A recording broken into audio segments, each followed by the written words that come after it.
Olá, boa noite aos afetos e desafetos. Hoje eu tô aqui mais uma vez para falar de novo sobre The Last of Us. Teve um episódio polêmico agora recentemente, que foi o episódio 8, se eu não me engano, penúltimo episódio da série. E assim, vocês já sabem minha opinião sobre a série, né? Tem coisa muito melhor para estar fazendo por aí. Mas assim, para quem já investiu algumas horas, né? Enfim, a falácia do investimento perdido, né? Então, assim, continuei assistindo e vi aquele notório episódio. E eu gostaria de falar um pouco sobre o simbolismo que ele tem, né, e as suas críticas à igreja cristã nos dias de hoje. Né? As críticas em si não são para a igreja moderna, tá? As críticas são para o cristianismo como um todo. A igreja não está sendo criticada, né, nenhum dos tempos específicos, mas ela como um todo na série. Isso é importante deixar claro.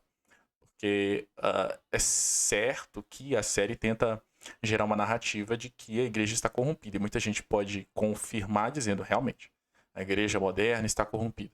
Ou a igreja da Idade Média estava corrompida. Ou a igreja de um tempo tal cristã estava corrompida. Não, a série está tentando dizer que toda a igreja estava corrompida. E a gente vai chegar eventualmente nessa parte aí. Então vamos lá. O episódio 8 ele tem uma premissa bem simples, né? A gente vem do episódio anterior, onde o Joel se machuca, né? Deixando a Ellie tendo que se virar sozinha. Só que ele pega um pouco mais da história do episódio anterior. Porque o Joel ele se fere num confronto com alguns batedores ali de um grupo que eles não conhecem. E aí, nesse confronto, ele fica ferido, mas ele consegue eliminar um desses batedores. Só que a gente vai ver que esse cara que falece, ele ah, faz parte de um grupo de pessoas no local para onde o Joe é levado pela Ellie, tá? Ela sai carregando ele ali com o cavalo, para em um local, numa cidade pequena, acha umas casas abandonadas ali, e ali ela é, tenta cuidar dele o máximo possível, fica tentando conseguir comida e medicamento para que ele não faleça. É, e nessa mesma região, né, está esse pessoal procurando quem foi que matou o colega deles lá que tinha ido também procurar comida, né? E assim, no episódio ela vai caçar. O local tem. A caça é escassa, e isso fica claro porque a gente vê do ponto de vista deste grupo, que é um grupo de sobreviventes liderados por uma espécie de pastor. E esse pastor ele parece ser bem rígido. Ele tem uma exigência muito grande quanto à fé e à postura dos seus asseclas ali. Que a gente não pode colocar eles necessariamente como fiéis, porque a gente está falando de uma série de sobrevivência. Então, é um grupo de pessoas. Mas eles se tornam fiéis dentro do simbolismo do, do episódio. E eles são colocados ali como fiéis fracos, como as ovelhas levadas ali para o matadouro. São pessoas que precisam de uma liderança, pois não conseguiriam sobreviver por muito tempo sem essa liderança. E é claro que tanto a Ellie, em sua tentativa de caçar comida para o Joel, quanto esse pastor e mais um dos seus ajudantes também tentando caçar, eles chegam na mesma caça, né, e começam a disputar essa caça. A Ellie, sendo uma menina e estando sozinha, né, ela é uma criança e está sozinha, ela acaba estando em desvantagem a priori. Ela tem uma vantagem de que ela está armada, né, mas ela tem uma desvantagem na negociação porque ela é minoria. Mas o pastor ali, ele dá de boa vontade, ele faz uma troca, né? Pela caça. Ela troca remédios pela carne. Então ele leva essa carne para sustentar os seus fiéis, mas ele tem intenção de trazer a Ellie para o grupo. E ele percebe que ela estava acompanhada do homem que matou um dos membros do seu grupo, que é o evento que eu comentei, que está relacionado com o episódio anterior, tá? Então, o que acontece? Esse pastor, ele tenta ali negociar com ela para ver se ela vira parte do grupo deles e tudo mais, e ela não quer. Enquanto isso, o grupo deles quer vingança. Eles têm uma sede muito forte de vingança. A série meio que sugere que esse pastor ele não quer deixar que eles se vinguem, porque notou que a vingança não é uma coisa lá que vai levar a muitos frutos. Mas não é isso, não. Ele tem outras motivações. Vai ficar claro mais na frente que ele não é um pastor. Ele é um professor. E aparentemente ele tinha, como eu posso dizer, paixões proibidas por menores de idade. E quando o mundo acabou, ele decidiu virar pastor, pois assim ele poderia predar as pessoas. Então tem essa narrativa, e vocês já podem entender que isso está tentando rebuscar aquela imagem de um escândalo recente que teve sobre a Igreja Católica, com escândalos desse tipo, né? Com menores de idade. É curioso o fato dele ter sido professor, porque as estatísticas mostram que os casos de abuso de professores, inclusive na sua maioria professoras com alunos, né, mais normal ser com professoras e alunos, são muito mais numerosos do que o de padres com os seus coroinhas, né, enfim, os membros menores de idade que estão na igreja. Então não sei se foi uma crítica a tanto a função de professor como a função de pastor, líder religioso. Mas o que consta é que é uma crítica à religião. E por que eu falo que essa crítica é atemporal no que se diz ao cristianismo? Fica claro posteriormente que esse grupo é um grupo canibal. Só que ele não é canibal porque ele gosta de comer carne humana. É porque na falta de alimento, os líderes, incluindo esse líder religioso, esse pastor, eles começam a alimentá-los com a carne daqueles que morrem por qualquer motivo. Doença, acidente.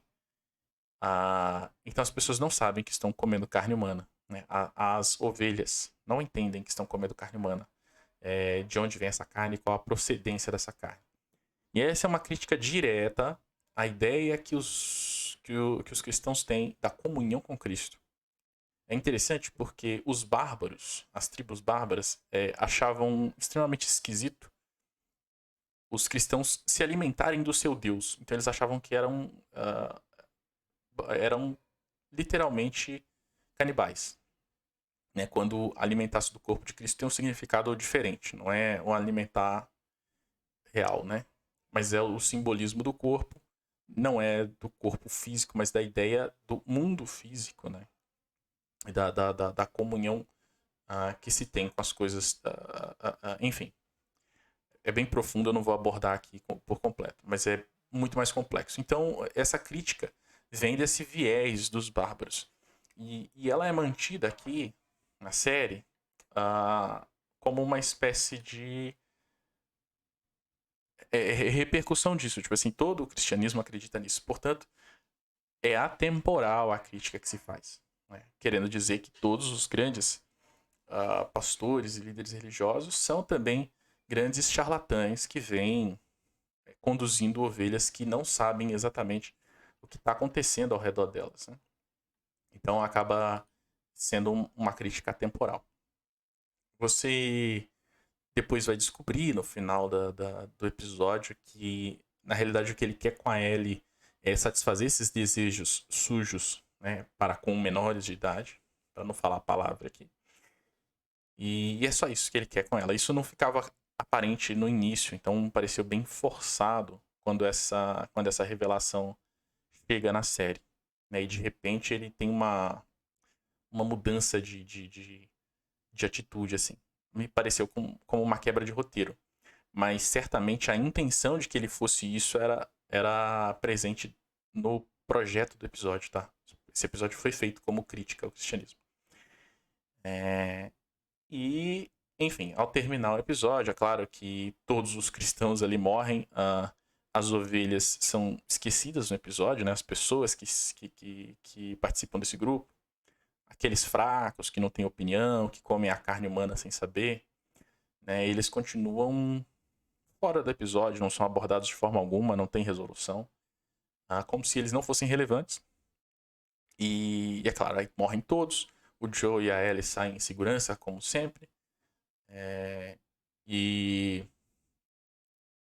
no finalzinho, a Ellie ainda fala com um dos caras, né? Quando ele fala que ele é cristão, ela fala assim: vocês ainda acreditam nisso? Quer dizer, após o fim do mundo, né? Todas as coisas, vocês ainda acham que Deus existe? E o pastor, naquela ocasião, ele disse que após o fim do mundo foi quando ele passou a ter certeza, né? Ele não achava antes, mas ao acontecer, ele teve certeza de que sim era. Então, assim, visto que ele é um criminoso, né, de crimes sexuais contra menores, isso quer dizer que ele viu mais oportunidades de cometer os crimes quando o mundo acabou. E, portanto, ele acreditaria mais em Deus. É revelado depois que ele não acredita, ele usa isso de fachada para poder fazer o que ele faz, enganar as pessoas. Mas da forma que ele põe ali no princípio, né, você começa a interpretar dessa maneira. Então, ele viu grande oportunidade ao fim do mundo e por isso ele encontrou o seu Deus. Ele acreditou que as coisas melhoraram após o fim do mundo. Bom, aí agora eu vou dizer como que esse simbolismo ele é desbancado facilmente. Eu vou começar primeiro com a ideia de que é, o cristianismo é um regresso, né? Assim, a fé é um regresso. As pessoas no futuro não terão fé porque o progresso é para melhor. As pessoas se tornam mais fortes e, portanto, elas abandonam a ideia de divindade. É o oposto, tá? As pessoas sem fé abandonam a própria vida. Você vê, as pessoas hoje muito mais desligadas da sua espiritualidade, têm menos filhos, estão infelizes com suas vidas, suas profissões, seus casamentos, suas decisões, suas decisões de vida, né? E têm se tornado cada vez mais omissas umas para com as outras. Elas têm participado menos da comunhão com seus colegas de trabalho ou da vida, né? Com seus familiares, têm menos contato com seus familiares. E por isso são mais infelizes e mais ansiosas. Então, o mundo se tornou mais fraco devido às facilidades modernas. Ora, veja bem, qual o mundo que era mais fácil de viver? O mundo medieval? Ou vamos pegar da Era de Bronze? Ou este mundo agora? Se este mundo agora é mais fácil de viver, como que o povo se tornou mais forte? Lhe pergunto. É possível você ficar mais forte na academia levantando pouco peso? Então é o sofrimento que transforma as pessoas em pessoas fortes. E é o sofrimento que vai revelá-las a verdade das coisas. Pois ali elas entram em contato com o mundo e o contato com o mundo revela a natureza do mundo. Então isso é extremamente importante. Então já começa aí. O povo do futuro não é mais evoluído para deixar de ter fé. Muito pelo contrário. Ele está perdendo a conexão com a fé porque ele está perdendo a conexão consigo mesmo. Segundo passo, dizer que um grupo de cristãos seria o grupo mais autodestrutivo, fácil de se subjugar, né? Eu digo fácil no sentido de obediente às autoridades e ao poder em geral e presa fácil. Talvez os de hoje possam ser. Mas eu vou lhe dar um exemplo dos Mormons, que não são nem considerados religião, eles são considerados seitas por muitos outros grupos religiosos. Os Mormons praticamente fundaram o estado de Utah, nos Estados Unidos. Depois de uma grande migração, e o estado está de pé até hoje. É um estado mormon até hoje, já fazendo os seus quase 200 anos. E vai muito bem, obrigado, tá? Claro que todo lugar tem seu problema. Mas o fato deles terem em um mundo inóspito, né, o novo mundo, depois da vinda dos protestantes que fundaram o país mais poderoso do mundo, o novo mundo era um mundo inóspito, cheio de perigos, vazio. E as pessoas que tinham próximas, a gente poderia inclusive fazer um paralelo com esse mundo de zumbis. Você tinha várias facções que queriam subjugar umas às outras. E com os Mormons não foi diferente. Tanto é que o seu líder foi executado, foi fuzilado. Mas a religião segue até hoje.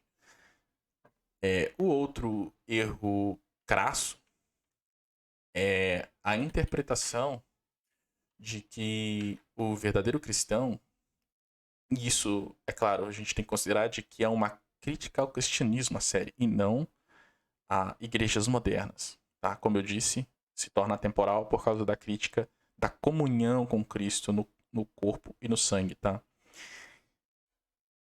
Então, por que não se sustenta como uma crítica dizendo que o cristianismo é uma religião de bens próprios, de ganhos próprios? A ideia do cristianismo é o perdão e o autossacrifício.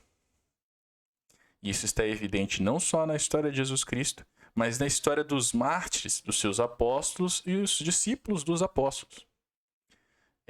As cartas dos mártires, né, os atos dos mártires são muito bem documentados, muito bem reconhecidos, são historicamente verificáveis em muitos documentos. Pessoas morreram para divulgar aquilo que elas acreditavam. Você não morreria por uma mentira, morreria? Você contaria uma mentira para sobreviver, mas contaria uma mentira para morrer? Então vamos lá. Os mártires, logo após Cristo, por volta do ano 70, 80, começaram a ser executados ali em massa. O imperador Nero mesmo chegou a culpar Paulo, né, o apóstolo Paulo, pelo incêndio em Roma. Mas vamos lá. Os mártires são pessoas que testemunharam, com pena de morte, a verdade da vida de Cristo. Que Cristo havia vindo verdadeiramente, tinha morrido na cruz verdadeiramente e ressuscitado verdadeiramente. Isso é tão poderoso que, se você ler as cartas dos mártires, você vai ver coisas assim absurdas em termos de compaixão para com os outros e o desejo de morrer para promulgar a palavra e a justiça. Vou lhe dar um exemplo. Existe um mártir, que é um dos mais conhecidos aqui, que é o Santo Inácio de Antioquia. E ele escreve uma carta depois que alguns dos seus conhecidos romanos tentam interceder por ele para que ele não seja executado com os leões, né? Ele ia ser jogado ali aos leões no famoso Coliseu. E ele responde com uma carta, e eu não vou ler a carta toda, mas tem um parágrafo aqui, é a carta aos romanos, tá? De Inácio, Santo Inácio de Antioquia. Ele diz o seguinte: escrevo a todas as igrejas e insisto junto a todas que morro de boa vontade por Deus. Se vós não me impedires, suplico-vos, não vos transformeis em benevolência inoportuna para mim. Deixai-me ser comida para as feras, pelas quais me é possível encontrar Deus. Sou trigo de Deus, sou moído pelos dentes das feras, para encontrar-me com o pão puro de Cristo. Acariciai antes as feras, para que se tornem o meu túmulo, e não deixem sobrar nada do meu corpo, para que na minha morte não me torne peso para ninguém.